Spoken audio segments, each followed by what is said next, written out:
दुकानातही असं झालंय, चांगली पॅन्ट 1000ला आहे, फाटलेली 2000ला आहे.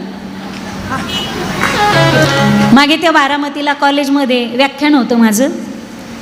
व्याख्यानाला गेलो आम्ही आणि समोरून त्या विद्यार्थ्यांचं स्टुडंटचं असं टोळकं आलो. बॉम्ब स्फोटामध्ये उद्ध्वस्त झाल्यासारखे दिसत होते. कोणाच्या इथं फाटले, कोणाच्या इथं फाटले, कोणाच्या सगळ्या झिरमाळ्या.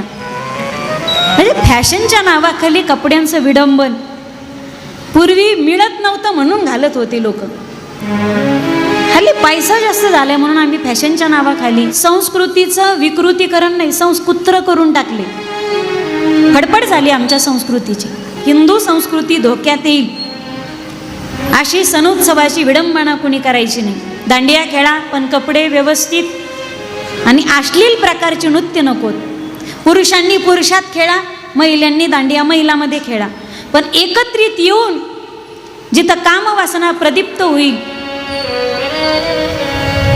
आमची हिंदू धर्माचे हे सण उत्सव अत्यंत पवित्र आहे, त्याचं पावित्र्य राखा.